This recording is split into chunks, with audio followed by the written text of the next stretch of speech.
We will move now to a different continent and different industry. I would like to give the floor to Catarina Martins from Marine Harvest.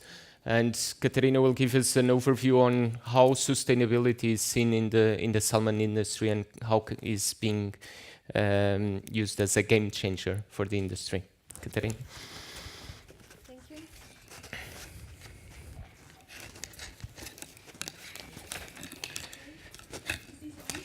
No. Yes, can you hear me on the back? Can you hear my voice on the back? Okay, thank you very much. So my leading question for today is really why sustainability is a game changer in the salmon farming. So I know you are expecting that I talk about salmon, and I will do, but I would like to spend 1 minute talking about this apple. And the reason for that is because I think there's quite an interesting exercise we can do so that people really understand the potential we have to grow food from the oceans. So just imagine, I actually wanted to bring a knife and cut the apple into different pieces so that it would be even more real, but Gonçalo didn't allow me to bring a knife to the stage here. So I will rely on your imagination to help me here. So let's just imagine that we cut this apple into 4 pieces. Yeah, just imagine that. Only 1/4 of that apple represents the global surface land we have in our planet. All the other 3/4 represent the ocean.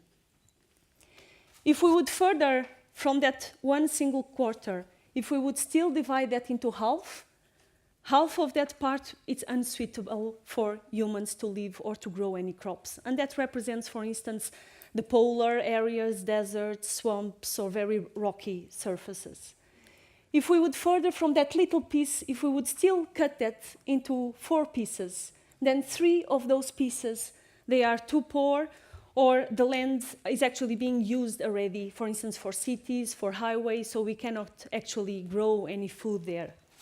So that means in the end, we would be left with that little piece there, that actually land where it is possible to grow, but the only land that is very dark and rich in nutrients to grow our crops would only be that peel of that 32 pieces of this. If we would divide this apple into 32 pieces, only the peel, the skin, if you like, of that very small piece would represent the land we have to produce food for us. So that's quite an intriguing exercise, I thought. And it's actually very important to realize that 70% of our Earth's surface is covered with water, yet only 2% of our food comes from the oceans. So that's a bit strange, but that's also at the same time a great opportunity for us in aquaculture and in salmon farming in particular. And why is that? I think we are in a very unbalanced situation. If you think at this picture over here, we have clearly a growing population, as we heard this morning. And just to give you some numbers on that, if you just imagine, by the end of this day, we will be 230,000 people more in this planet. That means by the end of this year, we will be 84 more million people. So that's quite a huge amount of people. And that's not really the number of people that is growing on our planet, but also we have an incredible growing middle class population. In Asia alone, we are already 525 million people that belong to the middle class. That's all the EU, more than all the EU population together that are in the middle class right now. And that means an increasing purchasing power. So they want to eat fish. Actually, we are in a phase now in history where people have never eaten so much fish now. The average is 17 kilograms per capita. That's 4 times more as compared to values in 1950. People are more aware that fish have very strong health benefits. And so there's a growing demand of fish as a source of protein. But where is this fish coming from? Well, supply of fish from fisheries, it doesn't seem to be the solution. 85% of our wild stocks are either overexploited, fully exploited, depleted, or recovering from exploitation. So the solution, it seems to be aquaculture. So aquaculture is really an incredible potential to balance, in a way, the need to supply protein in the future. So just some very recent statements from FAO, the State of the World Fisheries and Aquaculture. People have never consumed so much fish or depended so greatly on the sector for their well-being as they do today. So there's really a lot of talk about this blue revolution and this blue growth. That's extremely important for us in Marine Harvest. I'm just going to very briefly introduce you who are we, Marine Harvest.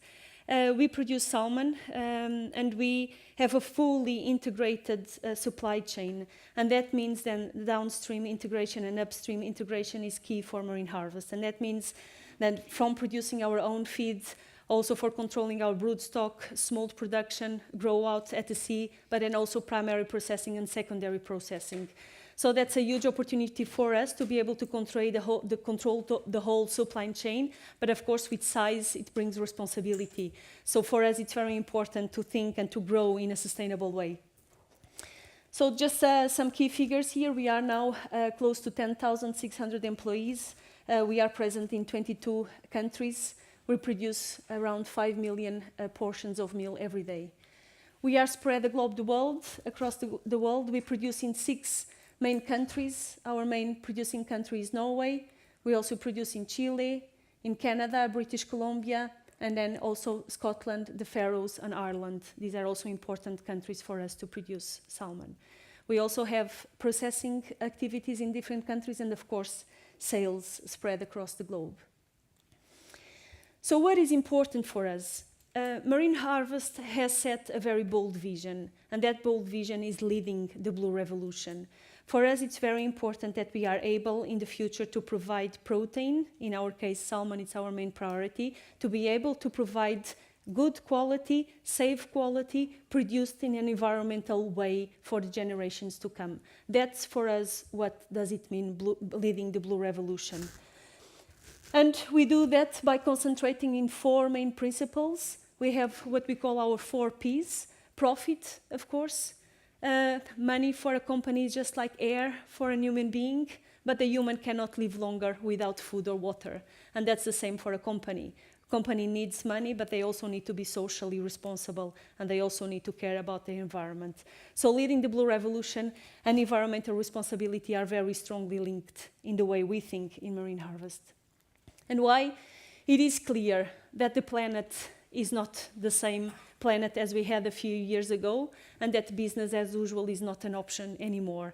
And this, you might have seen this figure already before, but I just find it very illustrative. This was published by in Nature in 2009, several researchers from the Stockholm Resilience Center, and they have clearly showed that there are 3 areas in our planet. This is kind of, if you think about the human body, you have your nervous system, your breathing system, your circulatory system, and the planet also has its own systems that need to be kept alive and in good shape to be sustainable.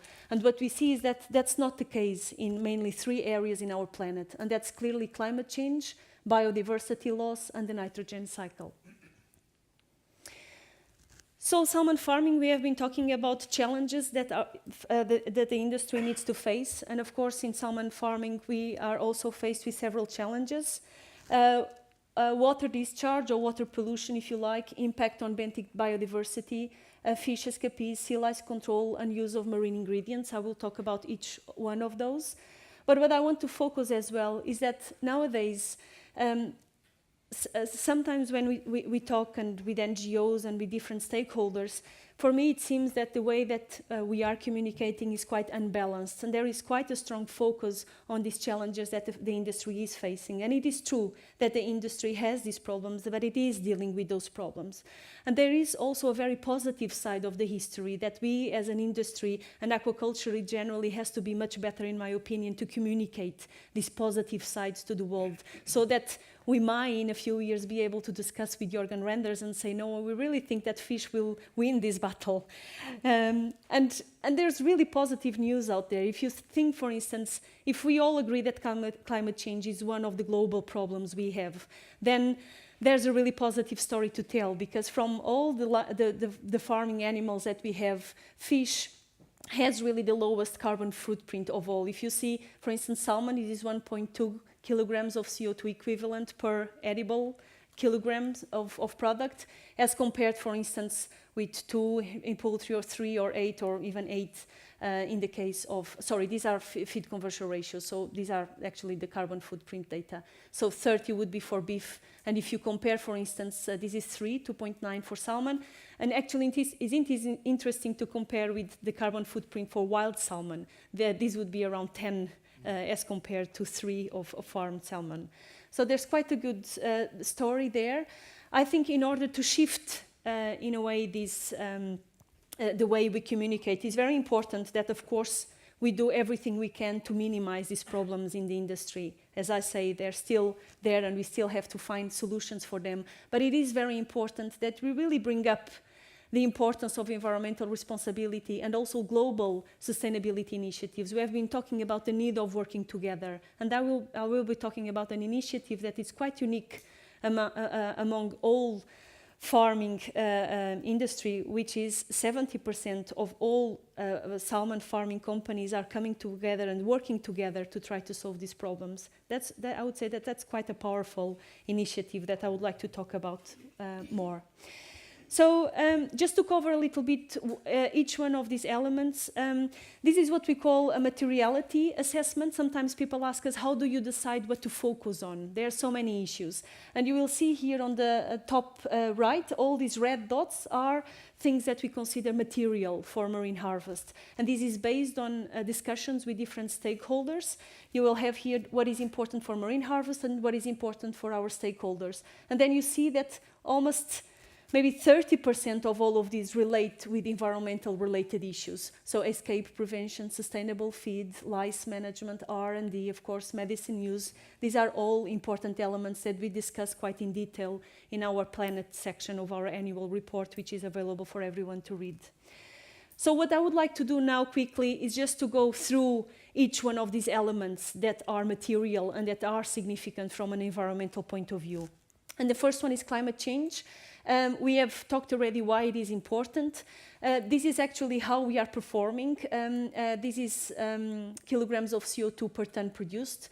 This is data from 2013, and we have actually raised our footprint by 5%. And the reason for that is because we have built a very large recirculating aquaculture facility in our business unit in Scotland, which is very interesting because you see that some type of solutions that will solve some of the environmental issues will actually bring higher the carbon footprint. So sometimes it's not very clear that one solution would kind of solve all the problems.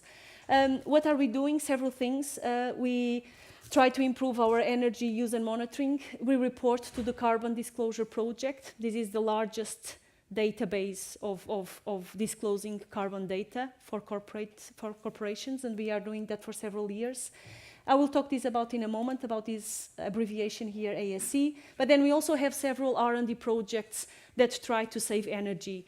And this could be, for instance, just logistical improvements of transportation. For instance, last year we were able to save more than 100 flights in Canada just by planning better how our employees can get into the seasides. So there are quite some small, simple things that we can do, but will have an impact. Escapees, very relevant, of course, from an environmental point of view, because there's a possible interaction with wild fish that can potentially affect the genetic integrity and health of wild populations. These are data from our last year, 10 incidents, and actually it was quite an increase as compared to 2012, but a significant decrease if I would put data from 10 years ago. This was due to one single incident that we had in our region north in Norway. But we are also working very hard on trying to minimize this across the whole industry in Norway and in marine harvest across the globe. We have a zero escapees target, and how do we plan to achieve that target is really to try to design new nets to make these nets more resilient, for instance, and also to bring all the industry to be responsible when there is an escapee, that we are able to track back where these escapees are coming from. So, for instance, we have a project where with mineral fingerprinting, if a fish is found in a river by the mineral composition of the scales, we are able to track that back and see from which smolt facilities this fish came from. So that's also important to bring the responsibility to the industry. Fish health and welfare, of course, from a sustainable point of view, from a profitable point of view. Nobody wants to spend a lot of money on disease, on medicines, and on, of course, mortality, losing our stocks. Mortality, or we can call it survival, it's between 95 and 99% in the case of our different business units. And we really take an integrated view on how we should deal with these issues. And what I mean by that is not only looking at the fish, not looking at only how the fish disease is and, for instance, minimizing stress, vaccination, but also thinking about the site, looking about water quality issues, looking about biosecurity, but also even going further, looking really at area-based management, looking at coordinated production, looking at coordinated treatments, for instance, in the case of sea lice, looking at fallowing. Okay, 5 minutes. So sea lice management, that's also a very important part. I just concentrate here that we are doing a lot of R&D on non-medicinal strategies, and that I give you the example of this cleaner fish, and this is really an area of many things are ongoing, even trying to shoot these sea lice with lasers. That's quite sounds of my son likes that story a lot, but it's really a very interesting development there as well. Medicine use, just to give you some numbers, that antibiotic use is largely decreasing in the salmon industry. In 2013, we only treated 0.4% in freshwater and only 2.3% in seawater. And again, 100% vaccination, product rotation, very important elements. I will skip this one, and I just want to, sustainable feed, of course, mainly one of the things very relevant for you. And for us as well, not only because of costs, but if you would do a life cycle assessment, you see that 90% of all the impacts come from feed. There has been a very good developments on the use of sources from marine ingredients, and there's many initiatives ongoing with the International Fish Meal and Fish Oil Organization trying to promote the use of sustainable sources. So I want to point out this very important thing, and that's really moving forward. And that is, maybe many companies are still at this phase where they just think purely on financial results. And then they make this step on where they start thinking about sustainability more from a holistic point of view, but it's still very much in silos. There is this department that should think about that, and that's it. It's not really integrated in the company. And then you have a step further where sustainability is really integrated across the whole company, where CEOs, CFOs start thinking about sustainability. That's a very good step. And then finally, it's really this important issue about endorsing global initiatives. And that's what I want to talk for these last minutes I have. There is two very important initiatives, the Global Salmon Initiative and the Aquaculture Stewardship Council standard, which I think will contribute significantly to change the industry towards a more sustainable path. And it has been so powerful that really big retailers like IKEA has announced by the end of 2015, all the fish that they will sell will be fish that has this label, Aquaculture Stewardship Council. Global Salmon Initiative, 18 salmon companies all together, working together, representing more than 70% of the salmon production. It is based mainly on 3 principles: sustainability, transparency, and cooperation. It is working on these 3 areas: biosecurity, standard, and feed and nutrition. And I'm just going to talk very briefly about each one of them. The first one is biosecurity. It focuses mainly on sea lice management. What are the best practices that all the companies should be using? And they are monitoring the progress towards implementing these best practices. The other one is standards. This Aquaculture Stewardship Council, it's a very interesting standard, and it differs from the rest of the standards existing in the aquaculture industry because it was developed by WWF and the Dutch Sustainable Trade Initiative started in 2004, and different stakeholders were involved. This is not a business-to-business standard. It's a standard where several NGOs participated in the discussion. That's why it took 8 years to be developed. So you can imagine that it was not an easy process. It is a complicated standard, 152 different criteria, mostly environmental related, but also a lot on social responsibility, being a good neighbor, contributing to the community development. So very important issues.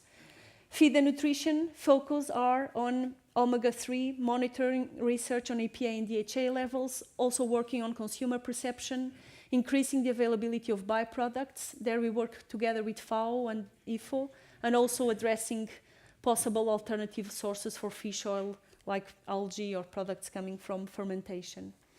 I just will go quickly because I don't have time for this, and I just would like to spend some time here. That's actually the topic of this discussion. Is sustainability profitable? Well, I think it is. Sustainability is really the key for the industry reputation, and reputation is key for long-term business success. Investors trust the share value, our customer preferences, and in the end it might also give some premium money if we are able to sell fish that have labels that correspond to environmental responsibility. So it is important on the long run for the reputation of the industry. So that's it. Thank you. Okay. Thank you, Catarina. We will have time for one question, and then I would like to invite the speakers of this first session to come here. But first, one question for Catarina. Lucas? Interesting presentation. I was curious, you mentioned that you're following the ASC standard in particular, but there are several different certification standards out there. I know that ASC is targeted towards, I think, the top 20% of producers. You mentioned that IKEA says they're only going for ASC. Are we seeing a situation where we're going to have all these different standards really balkanizing the seafood industry? Or is Marine Harvest also looking at Global Gap, Friends of the Sea, BAP, and going to different markets as well? Yeah. Well, in Marine Harvest, all our production units, they are Global Gap certified already. And in Canada, we have also some that are BAP certified. So ASC is coming on top of this baseline certification that we have already. I think what makes ASC so special, as I said, it's because the way it has been developed, because it is so difficult to get. As you said, 20%, it's aimed to be the 20 best percent of the industry that can be certified. So even if we won't be able to be 100% certified, at least the bar of the whole industry will be raised if we all aim for that really high target. And I think that's the value of this initiative and of this aim. Yeah. Thank you.